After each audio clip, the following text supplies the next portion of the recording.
Graças a paz, meus irmãos, novamente, como já foi anunciado, vamos abrir a palavra do Senhor no Salmo 2. Esse texto tão precioso da Escritura Sagrada.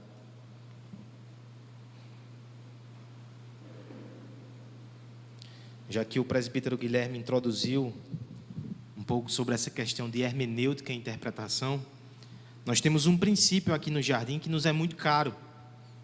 Nós entendemos que toda a Escritura, ela aponta para Jesus Cristo, segundo as palavras do próprio Cristo em Lucas 24. É por isso que nós entendemos que os Salmos são canções de Jesus. Esse é o título, inclusive, do excelente devocional de Tim Keller, Os Cânticos de Jesus. Porque Cristo cantou os Salmos e os Salmos cantam a respeito dele. Isso é uma verdade para todos. Nós veremos aqui boa parte destes. Mas tem alguns em especial que inegavelmente Cristo explode em seu refrão. O Salmo 2 é um desses. Bem-aventurados somos nós por ter o privilégio de ter contato com esse texto maravilhoso. Eu quero te convidar a lê-lo nesse momento, com essa santa expectativa de que Cristo seja anunciado aos nossos corações. Diz assim a palavra de Deus: porque se enfurecem os gentios e os povos imaginam coisas vãs. Os reis da terra se levantam e os príncipes conspiram contra o Senhor e contra o seu ungido, dizendo: rompamos os seus laços e sacudamos de nós as suas algemas. Ri-se aquele que habita nos céus, o Senhor zomba deles. Na sua ira, ao seu tempo, lhe hás de falar, e no seu furor os confundirá. Eu, porém, constituí o meu rei sobre o meu santo monte Sião. Proclamarei o decreto do Senhor. Ele me disse: tu és o meu filho, eu hoje te gerei. Pede-me e eu te darei as nações por herança, e as extremidades da terra por tua possessão. Com vara de ferro as regerás, e as despedaçarás como um vaso de oleiro. Agora, pois, ó reis, sede prudentes, deixai-vos advertir, juízes da terra. Servi ao Senhor com temor, e alegrai-vos nele com tremor. Beijai o filho, para que não se irrite, e não pereçais no caminho, porque dentro em pouco se lhe inflamará a ira. Bem-aventurados todos os que nele se refugiam. Bem-aventurado será também um dos irmãos que trouxeram um copinho de água para o pastor. Para onde você olha nos dias mais claros? Quando a brisa suave da paz toca o seu rosto e as risadas ao redor o abraçam como brindes de celebração. No dia de prosperidade, nós somos tentados a olhar para nós mesmos, embriagados de satisfação, inebriados de glória, com o ego estufado de justiça própria. Mas também somos atraídos pela contemplação dos bens adquiridos, dos títulos conquistados e dos vínculos construídos. No dia da prosperidade, as dádivas também disputam a nossa atenção. A alegria tem muitas companhias, diversas são as opções no dia bom. Mas não se engane, nos dias mais escuros, mesmo que na penumbra, ainda são diversas as distrações que desfilam diante dos olhos aflitos. A nossa dor, o nosso fracasso, as feridas que nos infligem, todos eles concorrem para absorver a nossa atenção. E como se não bastasse, as angústias do tempo presente ainda disputam também as inquietações do amanhã, as sombras e presságios que talvez jamais tornem-se realidade, mas que já conseguem seduzir o coração atribulado, lançando a nossa visão naquilo que ainda não aconteceu, mas que já sofremos como se estivesse diante de nós. Ansiedade. Dias bons, dias escuros. E nos dias de guerra, então? Para onde nós olhamos? Quando os ataques são derramados contra nós como chuvas torrenciais que caem do céu, e a poeira da batalha sufoca a respiração e também turva a nossa visão. Para onde nós olhamos nos dias de guerra? Para a força dos adversários? Para as armas apontadas em nossa direção? Para os escombros ao nosso redor que só comunicam desolação? Para onde nós olhamos? No meio de tantas opções, nas mais diversas situações, é essencial fazer a pergunta: o que a Escritura diz? Para onde eu devo olhar? Especialmente, mas não somente no dia da aflição, para onde eu devo direcionar a minha visão? Essa é sim uma pergunta essencial, irmãos. Ela faz muita diferença. Estamos aqui nesses 2 primeiros salmos do Saltério, falando exatamente sobre coisas essenciais. Nós temos os 2 pilares para a jornada de fé que nós travamos aqui nessa terra: o Salmo 1 e o Salmo 2. O Salmo 1 já nos mostrou, domingo passado nós vimos, que a Escritura é essencial para essa jornada. Sem ela nós não conseguiremos seguir adiante. Agora eu quero que a gente descubra para onde a Escritura aponta. Nós já pincelamos isso no final do último sermão. Ela aponta para o justo e o bem-aventurado. E nós veremos que contemplá-lo é essencial para a nossa fé. Contemplar o Rei prometido, contemplar o Messias Jesus Cristo é essencial. E eu dou logo esse salto, irmãos. Nosso presbítero já apresentou aqui a interpretação do Novo Testamento. O Salmo 2 é um salmo de coroação, mas ele não fala de um rei qualquer de Israel. Pelo contrário, todos eles são tipos do grande rei prometido, o Senhor Jesus Cristo.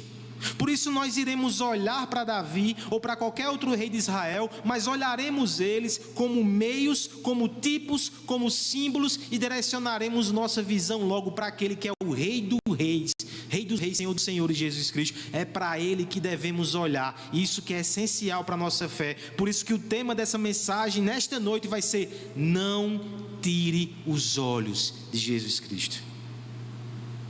E por que nós não devemos tirar os olhos de Jesus Cristo? O Salmo 2 nos apresenta 3 razões. Primeiro, ele não será afetado pelas oposições. Verso 1 até o verso 5. Por isso não devemos tirar os olhos dele. Porque em segundo lugar, Deus o escolheu e garante o seu reinado. Verso 6 até o verso 9.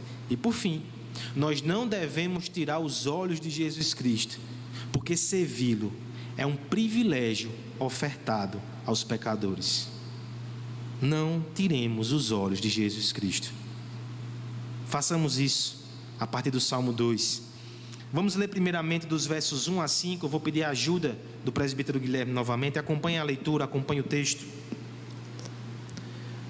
Porque se enfurecem os gentios e os povos imaginam coisas vãs. Os reis da terra se levantam e os príncipes conspiram contra o Senhor e contra o seu ungido, dizendo: rompamos os seus laços e sacudamos de nós as suas algemas. Ri-se aquele que habita nos céus, o Senhor zomba deles. Na sua ira, a seu tempo, lhes há de falar, e no seu furor os confundirá. Além do panteão de opções que são apresentados diante dos nossos olhos, os nossos ouvidos também entram na disputa, porque cada proposta tem aqueles que propagandeiam esses caminhos. Ou você não ouviu pessoas dizendo assim: olhe para os nossos produtos, ou então olhe para si mesmo, seus sentimentos, suas dores, olhe para o governo, olhe para a mídia, olhe para a ciência, olhe para a academia. Olhe para os astros. Muitas são as vozes, elas tentam seduzir o nosso olhar para diversas direções. Mas se tem uma coisa que une todas essas propostas, é a unanimidade silenciosa. Todas elas não aceitam que nós olhemos exclusivamente para Jesus Cristo. Eles dizem até assim: você pode ter fé, agora não uma fé exclusivista e excludente. Você pode crer num Deus genérico, mas o Deus pessoal em Jesus Cristo. Como é que nós lidaremos com essa oposição? O texto fala exatamente sobre isso. O Salmo, ele inicia com uma coroação e essa tensão com a oposição. É uma coroação, irmãos. Por quê? Veja só. O verso 6, ela apresenta exatamente esse momento. Eu constituí o meu rei no monte Sião. Isso aqui é uma coroação lá no monte onde ficava o templo em Israel. É coroação até porque o verso 12, quando diz beijai o filho, esse é o tipo de procedimento quando um monarca ele é instituído e aqueles que vão se submeter ao seu governo precisam entrar na sua presença e dar esse sinal de submissão. Esse texto é um texto de coroação. Agora veja que interessante. Como é que isso é feito no Salmo? Nós temos aqui uma espécie de drama poético. Vozes que se alternam. O verso 1 a 3, nós temos a voz dos reis vizinhos. O Salmo começa na vizinhança. Como é que as nações, elas lidam com o rei que está sendo coroado. Nos versos 4 a 6, do chão sobe ao céu, e nós ouvimos a voz de Deus. Ela vai descendo, ela passa pelo monte Sião. Nos versos 7 e 9 nós temos a coroação, agora é o próprio Messias, o rei que fala. E nos versos 10 a 12, mais uma vez a atenção se volta para as nações, com o ultimato, com um chamado. Nesse primeiro momento eu quero convidar você a observar duas cenas. O que os homens falam e como Deus reage. Olha o que os homens falam a respeito desse rei. Verso 1. Porque se enfurecem os gentios e os povos imaginam coisas vãs. Primeiramente, o texto fala que os gentios se enfurecem. O enfurece aqui pode ser até compreendido como uma atitude individual do coração, mas o original passa mais a ideia de que eles se enfurecem juntos. É um tipo de insatisfação que é compartilhada. Há uma tradução do texto, que é até uma das versões musicadas, que diz assim: porque se amotinam as nações. É exatamente essa ideia aqui. Porque se amotinam os gentios. Porque eles imaginam coisas vãs. Mais uma vez, o termo aqui imaginar, ele pode ser traduzido por resmungar. Não é a imaginação silenciosa do seu coração no fim da noite. É aquele momento que as nações estão juntas, compartilhando a sua insatisfação. E eles ficam resmungando, alimentando essa insatisfação no coração um do outro. Mas o verso 1 coloca isso como uma pergunta. Por que eles agem assim? Por que eles agem assim? Talvez pode ser a pergunta aí. O que é que gera esse sentimento no coração? Porque eles se opõem a este rei. Mas também pode ser no sentido de efetividade. Por que eles fazem isso?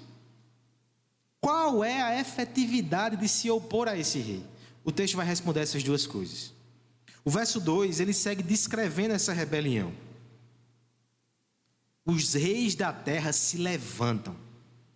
Esse se levanta aqui, irmãos, é uma espécie de tomada de posição. Você lembra, por exemplo, talvez você tenha na sua memória aquela cena icônica do primeiro filme dos Vingadores, né? Que há um discurso totalitário ali de Loki e as pessoas se curvam e de repente tem um homem que se levanta. Ele toma posição como quem diz: eu não aceito me submeter a você. É exatamente isso que as nações fazem. Elas se levantam, tomam posição. E logo em seguida o texto diz: e os príncipes conspiram. Veja só que agora aquilo que estava meio que germinando no verso 1, fica muito claro no verso 2. Os príncipes conspiram contra o Senhor e contra o seu ungido. Eles não querem o governo dele. Por quê? Por que eles se opõem? O verso 3 responde: A câmera da onisciência invade a sua intimidade e ouve o discurso deles. Olha o que eles falam: rompamos os seus laços e sacudamos de nós as suas algemas. O que é que eles estão entendendo aqui? Um princípio muito interessante: que este rei não é um rei de uma nação qualquer, que pode conviver com o poder e com o domínio deles. É um rei que vai governar sobre eles. E eles entendem esse reino como algo que os amarra, que os prende, que os incomoda. Por isso eles querem, como diz o texto aqui, romper esses laços. Esse romper aqui, ele é uma palavra que tem tanta intensidade que pode nos passar a ideia de despedaçar, de rasgar. Eles odeiam esse governo. Essa é a primeira razão. Essa é a primeira resposta à pergunta: por que os gentios se enfurecem? Porque eles odeiam o governo do Messias. Como é que Deus lida com essa questão? Porque para nós perceber que as nações e o sistema do mundo de modo geral, é isso que o texto revela, elas se rebelam contra Deus e contra o seu ungido, elas se ressentem. Isso pode causar uma série de sentimentos em nós: angústia, decepção, tristeza, medo, ou até mesmo desespero. Somos nós contra o mundo todo. Veja a reação de Deus no verso 4, irmãos. Já é a segunda cena. Ri-se aquele que habita no céu. Na construção original, esse habita no céu vem antes. A NVI coloca dessa forma. É como se, diante desse burburinho, de repente a gente olhasse para cima. E só o fato de olhar para cima já muda toda a perspectiva. Os homens aqui de baixo, Calvino comenta, são como gafanhotos à luz do céu. Eles não alcançam o trono de Deus. O seu poder permanece intacto, inalterado. Que os homens se exaltem o quanto quiserem, jamais alcançarão os céus. São somente uma multidão de gafanhotos. Deus está habitando lá nas alturas. Ele olha para baixo. Como é que ele lida com isso? Ri-se. Ri-se aquele que habita nos céus. Porque o Senhor ri? Porque a oposição dos homens chega a ser ridícula. O texto diz ainda que o Senhor zomba deles. Eu quero que você entenda como isso é forte. Toda a oposição desse mundo não causa temor no céu. Chega a ser hilário, porque não tem efeito. Agora veja o outro sentido da pergunta: por que se enfurecem os gentios? Qual é a utilidade disso? Nenhuma. O céu não é abalado pela revolta dos homens. Eu sei que muitas vezes as cogitações, as rebeliões, tudo isso nos traz algum temor. Mas por mais que sejam formidáveis as tentativas dos homens aqui na terra de se insurgir contra a palavra e contra Deus e contra Cristo, elas são desprezíveis aos olhos de Deus. E por mais que não pareça no momento, porque muitas vezes nos sentimos como minorias, acuados e em desvantagem, mesmo que essa seja a nossa perspectiva, veja o que o texto diz no verso 5: na sua ira, a seu tempo, lhe hás de falar. A ideia é, quando chegar o tempo de Deus, Ele vai falar com ira. O termo ira no hebraico tem algumas possibilidades. Esse aqui é um termo que se confunde com narina. A ideia visual que o texto passa é que quando nós ficamos irados, nós fazemos. Isso denota ira. Talvez esse gesto da sua mãe já seja suficiente para você correr. Deus está dizendo que somente com esse gesto de ira, um gesto rápido, simples, os homens da terra irão ouvir, irão entender a sua rebelião. Logo em seguida o texto completa: no seu furor os confundirá. A ira de Deus será derramada de forma repentina sobre eles. Eles ficarão confusos, porque perceberão que estão totalmente equivocados. Analisando o que passa na terra, irmãos, nós encontramos todas essas rebeliões Mas o Senhor descortina os céus e nos mostra que elas não afetam o governo de Deus e o governo do seu ungido. Assim, nós não devemos temer e nós não devemos tirar os olhos de Jesus, mesmo que ele vá para a cruz. Esse recurso de predizer antecipadamente perseguições e rejeições, o nosso mestre usou, o nosso rei, enquanto esteve aqui, ele usou esse recurso com seus discípulos.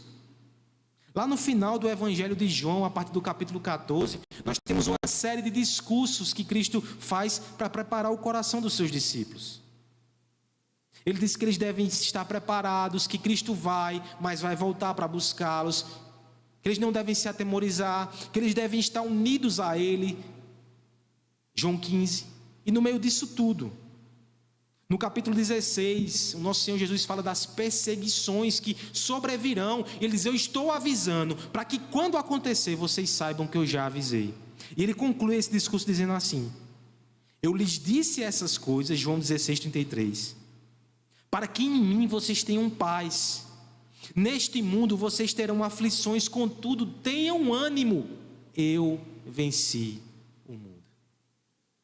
Talvez você se pergunte, por que azedar essa conversa final com seus discípulos, com esse assunto de provação e de perseguição? É para preparar o coração dos discípulos. É para que eles entendam que quando a multidão se voltar contra ele, e os poderosos se voltarem contra eles também, que eles possam olhar para o céu e perceber que no trono o Senhor está garantindo que todos esses propósitos serão desbaratinados, que o seu Messias seguirá o caminho que ele propôs. Os discípulos não poderiam se espantar, se atemorizar, se aterrorizar. Deveriam confiar e permanecer olhando para Jesus Cristo.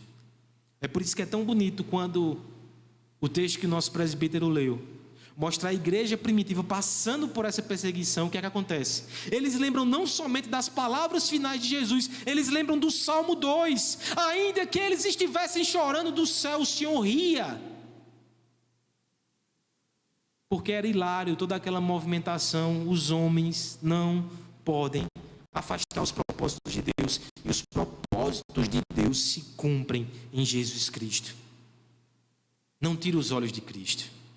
Mesmo que o mundo todo se levante contra ele, não tire os olhos de Cristo. A oposição não deve nos amedrontar. Há uma aplicação geral aqui para todos nós, irmãos. Devemos fortalecer a nossa fé. Porque certamente, se você não passou por isso, talvez você seja um jovem aí, adolescente, você vai passar. Um dia o seu precioso Jesus Cristo, o nome precioso de Deus vai ser zombado, talvez por um professor, talvez por um amigo, talvez por familiares. E nesse momento, nosso coração pode ser tentado a olhar para outra direção. Não faça isso. Nem toda a oposição desse mundo, nem toda a zombaria afeta o Senhor Jesus Cristo. Loucura é se rebelar. Nós devemos confiar e continuar olhando para Ele. Mas também eu tenho algumas aplicações aqui muito pertinentes para o momento que vivemos. Eu quero falar para dois grupos de pessoas aqui. Aqueles que estão amedrontados e aqueles que estão agitados. Amedrontados. Muitos irmãos estão angustiados, porque inimigos têm se levantado contra Cristo. E sabe qual é o pior inimigo que tem nos assombrado nesse tempo? A morte. O apóstolo Paulo vai descrever a morte como um inimigo. Apocalipse também reverbera essa lição. Eu quero te falar uma coisa nessa noite, irmão. Ainda que 1000 mortes se levantem contra o povo de Deus, ela está vencida. E o Senhor lá do céu ri, porque cada vez que a morte toca um filho seu, ela simplesmente o transporta para o reino da graça eterna, para a presença do Senhor Jesus Cristo. Afaste esse temor do coração. Não deixe que o seu coração seja paralisado por esse medo. A oposição não tira o brilho de Jesus Cristo. Aos irmãos agitados eu também tenho uma palavra. Esse período que estamos vivendo, com muita agitação social, política e religiosa, é um terreno fértil para teorias da conspiração. E veja, o texto fala sim sobre conspiração, mas ele não nos autoriza a ficar roteirizando os detalhes, nem especulando a respeito disso. Não nos interessa. O texto passa pela conspiração, mas logo em seguida ele segue para Deus, e aqui, para o final do texto, é só Deus e Cristo. Pare de ficar olhando demais para os inimigos, para as teorias, que muitas vezes são feitas por outros inimigos de Cristo. Olhe para Ele. Olhe para Ele, confie nele, ocupe a sua mente e o seu coração com Ele. Quando o cristão, enquanto a igreja, discursa demais sobre conspiração, ela está perdendo a oportunidade de falar sobre Cristo. E o que Deus nos chama nessa noite é para não tirar os olhos do seu Messias. Não tire os olhos de Cristo. Porque os homens são inclinados à rebelião desde o Éden. Conluios contra Deus é o ar que respiramos. É a estrada invisível que é traçada debaixo dos pés dos homens. A presença do pecado no coração sempre produz sementes de insurreição. Quando ela é explicitada, isso não deveria nos surpreender. O que deveria causar espanto é o silêncio do céu diante das contínuas ofensas perpetradas em toda a terra contra o Senhor Jesus Cristo. Mas a Escritura nessa noite nos alerta que em breve o som divino irá reverberar dos céus como um trovão de juízo. Mas até lá, que os rebeldes ouçam a preciosa, mas discreta canção do Evangelho de Cristo. O Cordeiro que foi morto, ainda hoje ele convida pecadores para o seu reino de graça. Se você nos ouve nessa noite, ainda faz parte da conspiração do mundo contra Deus, renda-se antes que a ira seja derramada. Talvez você me pergunte, mas pastor, como assim? Eu faço parte de uma conspiração? Deixa eu devolver uma pergunta. Quando você olha para a lei de Deus, para a sua palavra, para a Escritura, você sente que elas são ataduras que te prendem? E você fica doido para soltar delas? Sinto lhe dizer, mas isso é um coração rebelde. Você tem que abandonar a conspiração e entregar a Jesus a sua vida. Aqui eu preciso aplicar inclusive para os filhos de crentes. Muitas vezes quando vocês se rebelam contra a fé, ou quando vocês pensam que a fé é uma amarra, vocês não estão se rebelando só contra os seus pais, vocês estão se rebelando contra o Senhor e contra o seu ungido. Converta-se, abandone a rebelião antes que a ira de Deus seja derramada. Coloque os olhos em Cristo. E todos nós não tiremos o olho dele. As oposições não diminuem, não tocam, nem diminuem o seu brilho. Não devemos tirar o olho de Jesus Cristo também, segundo motivo nesse texto, porque Deus o escolheu e garante o seu reinado. Versos 6 a 9, presbítero Guilherme. Eu, porém, constituí o meu rei sobre o meu santo monte Sião. Proclamarei o decreto do Senhor. Ele me disse: Tu és meu filho, eu hoje te gerei. Pede-me e eu te darei as nações por herança e as extremidades da terra por tua possessão. Com vara de ferro a regerás e as despedaçarás como vaso de oleiro. Charles Spurgeon certa vez disse que um com Deus já é maioria. Como essa palavra é importante para nós. Porque muitas vezes, irmãos, os nossos olhos são tentados a olhar na mesma direção que a multidão. Só que a fé, ela nos ensina a olhar na direção que a palavra aponta. Porque é nessa direção que os olhos de Deus estão voltados e Ele governa todas as coisas para o seu fim. No fim, é melhor estar com Deus, mesmo que seja contra a multidão.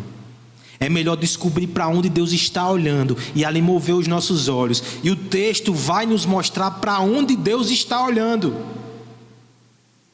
Veja que a partir do verso 6, de certo modo, os ímpios são deixados de lado. Deus não vai se ocupar de ficar olhando para as suas maquinações. O verso 6, ele olha na direção do rei. O verso 6 descreve o Monte Sião, onde estava o templo em Israel e onde o rei era coroado. As mãos do Altíssimo pegam a coroa e diz: eu, porém, constituí o meu rei em Sião. Eu tenho um rei. Veja que coisa preciosa, irmãos. O original aqui vai colocar até uma ênfase nisso. Eu mesmo. Essa é a tradução mais literal. Os homens, eles se agitam e tentam eleger reis entre si. Mas eu escolhi um rei. Você percebe como essa informação é impressionante? Aquele que criou todas as coisas escolheu alguém para governar.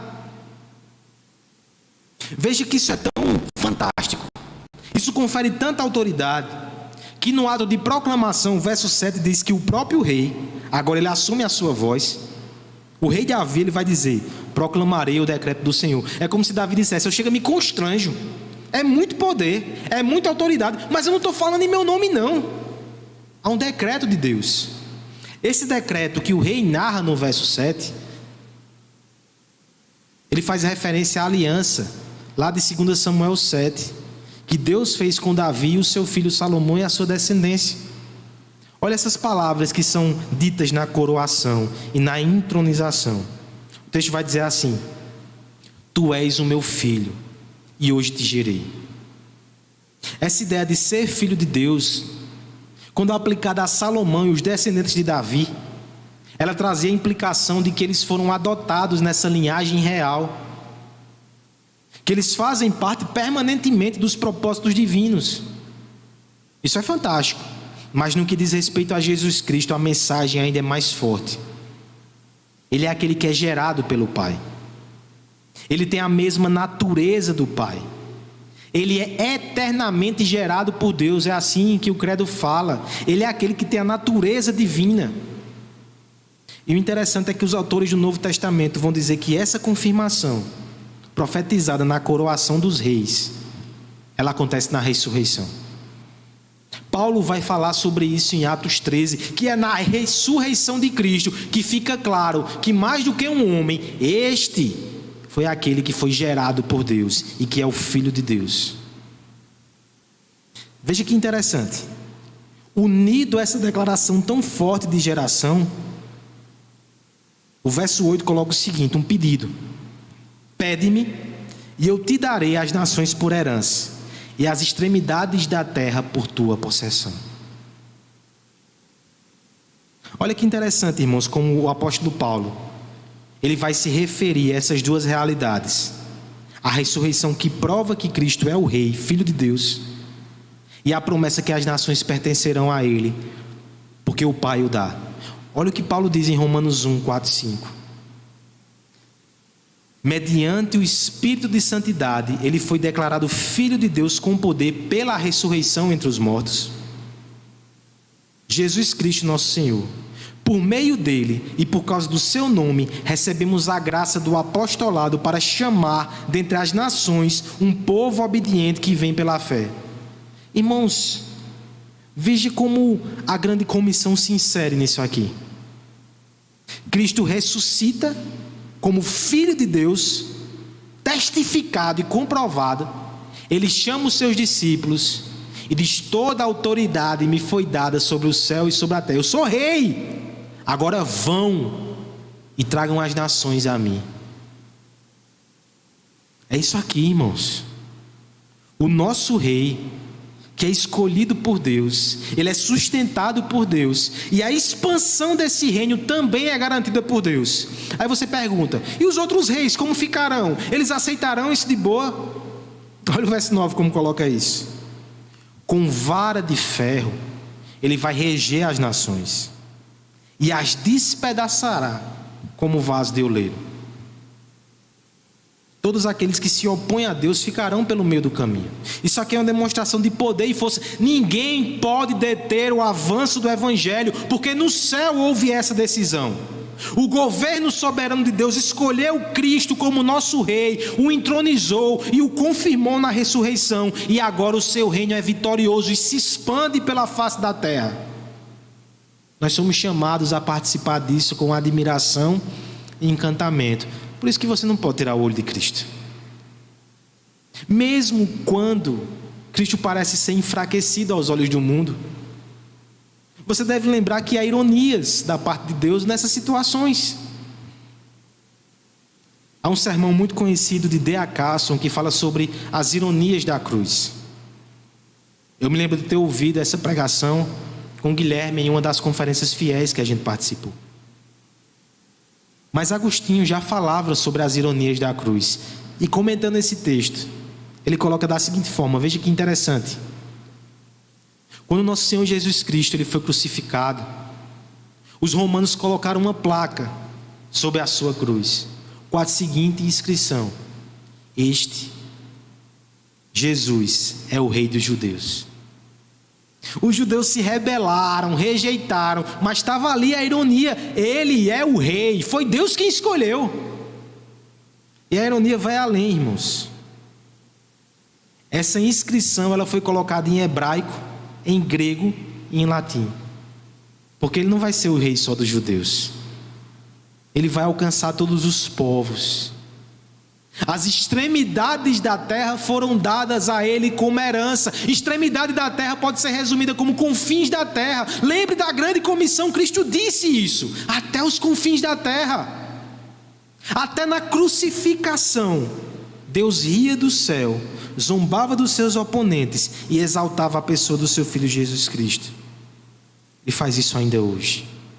No meio das oposições, no meio das perseguições, Deus continua exaltando a pessoa do seu Filho, porque Ele é o Rei escolhido. Olhe para Ele, igreja, e não pare de olhar para Jesus.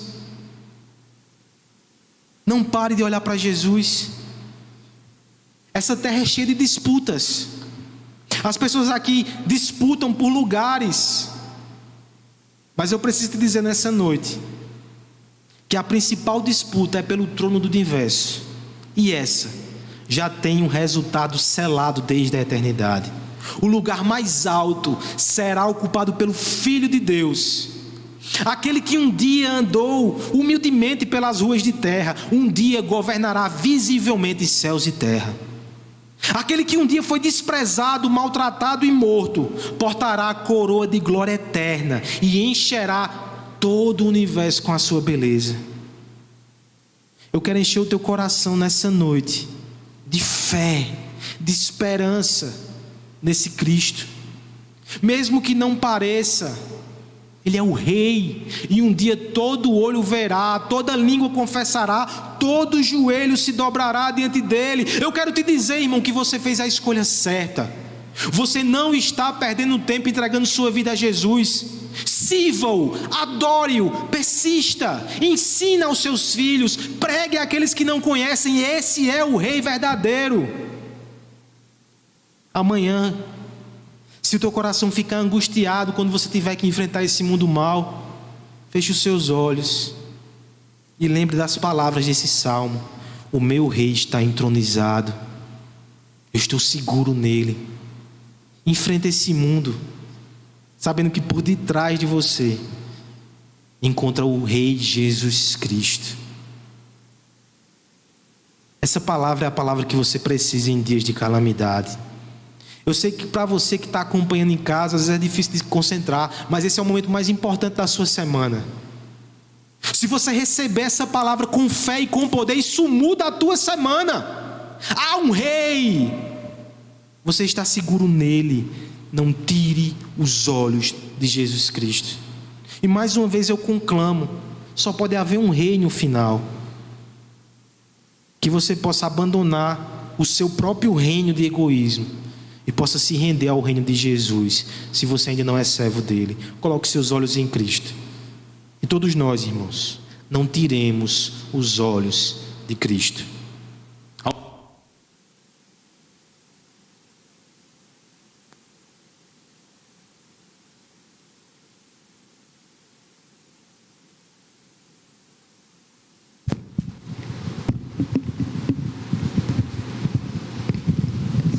Essas pilhas fazem parte da conspiração, mas serão derrotadas.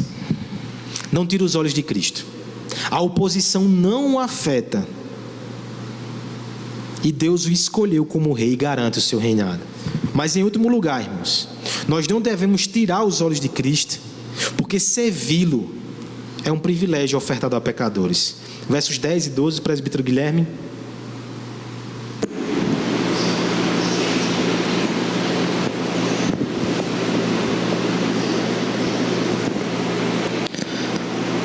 Agora, pois, ó reis, sede prudentes, deixai-vos advertir, juízes da terra. Servi ao Senhor com temor e alegrai-vos nele com tremor. Beijai o filho para que não se irrite e não pereçais no caminho, porque dentro em pouco se lhe inflamará a ira. Bem-aventurados todos os que nele se refugiam. Imagine que você está no meio de uma grande guerra. Oi. E que no meio dessa batalha você percebe, você descobre que o exército inimigo vai ser o vencedor. Mas você tem tempo e você tem a oportunidade de mudar de lado. Imagine que você pode fazer isso não somente por conveniência, mas por convencimento. Você descobriu que você estava errado e aquele exército estava certo. Agora imagine que você não vai fazer isso somente por conveniência e por convencimento, mas por encantamento. Você se encantou com o rei a qual antes você perseguia. É sobre isso que os versos finais do texto falam. Porque agora a atenção volta-se às nações. E nós temos aqui uma intimação de misericórdia. Deus podia simplesmente destruir os inimigos. Mas esse é o Deus que é destruído para salvar inimigos. Esse é o Deus do Evangelho. Esse é o Deus da cruz. Esse é o nosso Jesus. Olha o convite que ele faz no verso 10. Agora, pois, ó reis, sejam prudentes. Ou seja, veja a razão. Vocês estão irracionais se opondo contra Cristo. É inútil. Sejam prudentes. Deixai-vos advertir, juízes da terra. É claro que aqui a gente já vê um problema. Esses homens julgam a terra. Será que eles vão se humilhar ao ponto de serem julgados por outra autoridade? Esse é o desafio, né, irmãos? Muitas vezes nós não queremos ceder do nosso orgulho para seguir a Jesus Cristo. E fazendo assim, nós não somos prudentes. Nós seguimos até o fim numa rebelião que vai nos levar à destruição. Mas nós precisamos nos humilhar e nos quebrantar. Olha como o verso 12 coloca isso. Beijai o filho. Beijar o filho é se ajoelhar. É beijar a sua mão. É reconhecer que ele governa, que ele reina. O texto diz: beijai o filho para que ele não se irrite e para que não pereçais no caminho. Olha como aqui a gente já tem uma ligação sutil com o Salmo 1, né? O caminho dos ímpios que vai perecer. Não vá por esse caminho, beije o filho antes que ele se irrite, porque dentro em pouco, verso 12, lhe inflamará a ira. É interessante que antes disse que é Deus que se ira. Agora os versos finais dizem que é o filho que se ira. O filho compartilha a identidade divina com Deus. O filho é Deus. Tanto é que esse texto aqui que fala sobre governar com vara de ferro, está lá em Apocalipse 19. Aquele texto que fala sobre o cavaleiro branco, que vem cavalgando com a justiça, diz assim nos versos 15 e 16: da sua boca sai uma palavra, uma espada afiada com a qual ferirá as nações. Ele as governará com cetro de ferro. Ele pisa o lagar do vinho do furor da ira do Deus Todo-Poderoso. Em seu manto e em sua coxa está escrito Rei dos Reis e Senhor dos Senhores. O nosso Rei, que é compassivo, que é misericordioso, que é Cordeiro de Deus, um dia virá como leão e destruirá os rebeldes que não se arrependem. Por isso que o texto diz: tenham juízo, sejam sensatos, sejam prudentes, se arrependam. Mas esse texto não diz somente o que a gente deve fazer, diz até como a gente deve fazer. Aí eu quero que você volte para o verso 11. Como é que esse rei deve receber o nosso serviço? Dois termos aqui excepcionais, duas construções que eu até fiquei em dúvida se não faria uma pregação só com elas. Quem sabe em outra oportunidade. Como é que esse Cristo deve ser adorado? Servir ao Senhor com temor. Sirvam. E temor aqui, irmãos, não deve ser interpretado como medo. Ele pode ser interpretado assim. Mas o temor do Senhor, que é referido no Antigo Testamento, diz mais respeito à reverência, à admiração. Sirva Ele com respeito e admiração. É isso que o texto ensina. E não só isso. Alegrai-vos nele com tremor. Olha só que coisa interessante. A gente deve servir e deve se alegrar nele. É quase o catecismo. É viver para a glória de Deus e gozar e se alegrar nele. Mas ao mesmo tempo o texto diz: alegre-se com tremor. Não uma alegria leviana. Não uma alegria que esquece que Ele é singular, que Ele é único, que Ele é temível. Ele é eternamente espantoso. Nós nos alegramos na presença de Cristo, mas nós ainda nos espantamos com Ele. Nós ainda temos esse tremor. Ele é assustadoramente singular. Veja só que, ao mesmo tempo que nos ensina como adorar, como servir, também diz algumas coisas a respeito desse rei. Ele é espantoso. E ele nos alegra. Rebeldes podem encontrar alegria em Jesus. Olha como termina o texto. Se para você essas reviravoltas já não foram suficientemente espantosas, aquele que iria destruir agora está trazendo alegria para rebeldes. Olha como termina o nosso texto. Bem-aventurados. Olha a conexão com o Salmo 1. Bem-aventurados, abençoados e felizes são todos que se refugiam nele. Esse rei é incomparável. Como não servi-lo? Como não amá-lo? Com todo entusiasmo, paixão, temor, gratidão, admiração e espanto.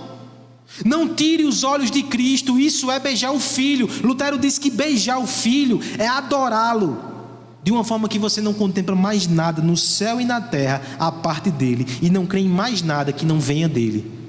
Você se curvou em encantamento diante desse rei. Nós não costumamos muito admirar reis e autoridades. Muitas vezes nós simpatizamos até com os rebeldes. Desde Guerra nas Estrelas, aqueles que se opõem ao império, eles atraem a nossa atenção mais do que os reis. Até na história do Brasil a gente vê isso. Esses dias eu lia sobre aquele personagem tão famoso, Tiradentes. Aquele que se opõe à coroa e ao rei e morre por causa disso. Nós somos atraídos por personagens assim. Mas você sabia que na construção dessa mitologia do próprio Tiradentes, até os pintores, José Américo, o colocou com cabelos compridos, com feições que remetiam a Jesus Cristo, porque de algum modo essa figura, ela evoca sentimentos. Até aqueles que amam rebeldes, eles se encantam com um rei que salva rebeldes. Esse é o rei que foi despedaçado por nós na cruz do Calvário. Esse é o rei incomparável. Como não beijar o Filho, se o Filho se entregou por nós na cruz? Como não beijar o Filho, se na cruz a justiça e a misericórdia se beijaram, diz o salmista? Como não beijar o Filho, se Ele não se furtou a nos tocar em nossa miséria, em nossa lepra? Ele beijou pecadores na cruz do Calvário. Como não servir esse Cristo com alegria, com espanto, com admiração, com encantamento? Não tire os olhos de Jesus, irmãos. Lembremos nessa noite que, apesar das aflições, das dificuldades e das perseguições, nós somos o povo mais abençoado e feliz nessa terra, porque nós temos um rei que é maravilhoso. Alegre-se nele, sirva-o com temor. Que você possa lembrar que a morte, a pandemia, o Covid pode tirar tantas coisas de você, mas o principal ele nunca vai tirar, que é Jesus Cristo, o nosso maior tesouro, o nosso Rei. Confie nele. Não apenas sobreviva, mas viva para a glória desse Cristo. Viva esperando a sua glória. Seja razoável, seja prudente. A criação faz isso.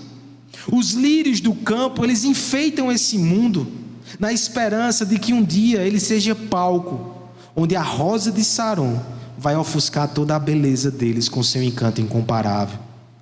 As nuvens do céu adornam o horizonte, enquanto aguardam a estrela da manhã cruzar a sua morada, descendo mais uma vez até o reino dos homens. A criação, exultante, espera o dia em que o guerreiro divino vai se apresentar como noivo, cheio de esplendor e cheio de majestade, para buscar a sua igreja. Feliz é aquele que hoje contempla pela fé a beleza de Cristo e une-se com humildade, temor e alegria a este coro de ardente expectativa. Eu lanço esse convite para você uma última vez. Beije o Filho, renda-se a Ele, cante louvores a Ele. Não sei vocês, mas como dá vontade de cantar uma canção agora a Jesus, e a gente vai fazer isso.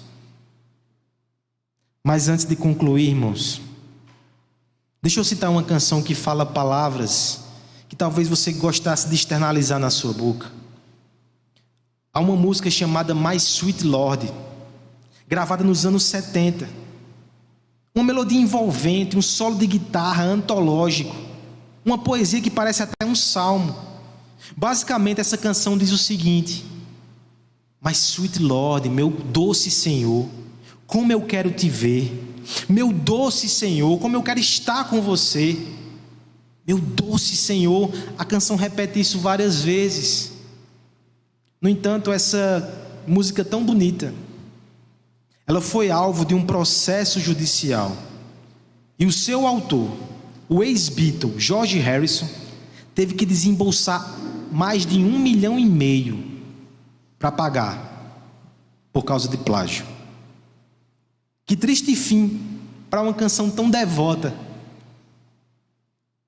Será que eu trago esse exemplo final para mostrar como o mundo se opõe a Deus? De jeito nenhum. Em primeiro lugar, porque o próprio autor George Harrison, ele disse que ele confessou que ele ouviu uma melodia parecida com essa anos antes e acabou usando como inspiração. Ele defendeu no tribunal a hipótese que aquilo, na verdade, foi uma cópia inconsciente. Não foi aceito. Ele teve que pagar a indenização. Mas também porque há outro detalhe nessa música muito bonita. Ela fala sobre ver o Senhor, e no refrão ela faz um coro de aleluias. Mas na parte final da canção, esse aleluia é substituído por Hare Krishna. E por que isso? George Harrison, católico de formação, no fim da sua vida ele seguiu essa outra religião, e ele quis mostrar que nessa canção é uma religião de espiritualidade universal. Do mesmo jeito que a gente fala aleluia ao Deus cristão, a gente fala Hare a Krishna, e é a mesma coisa. Essa música tão bonitinha, ela é um exemplo da oposição contra Jesus Cristo. Se nós cremos em Jesus Cristo, nós não aceitamos o ecumenismo de um Deus genérico. Agora veja que interessante. Do céu, Deus riu e zombou dessa rebelião também.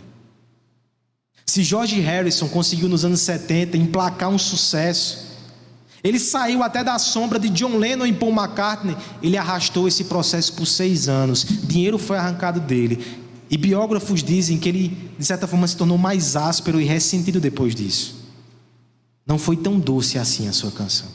Deus zomba do céu contra aqueles que se opõem a Jesus Cristo. Mas deixa eu trazer o outro lado. Eu creio sinceramente que essa música tão bonita em sua melodia, ela é uma cópia inconsciente de outra canção que a criação canta e que o nosso coração canta sem saber. Você sabe, na verdade, porque Deus escolheu um rei, e nós ansiamos ver esse rei, conhecer esse rei e cantar para esse rei. Se você conhece esse rei, e se você beija o Filho, Você é um privilegiado. Você é o bem-aventurado. Você pode cantar uma canção sem medo de processo. Não no tribunal dos homens, mas no tribunal de Deus. Você pode sinceramente dizer: meu doce Senhor, eu quero te ver. Eu quero estar com você. Eu quero me encontrar com você. E você não estará cantando para um Deus genérico ou para Hare Krishna, mas para Jesus Cristo, o Deus da cruz, o Deus do Evangelho.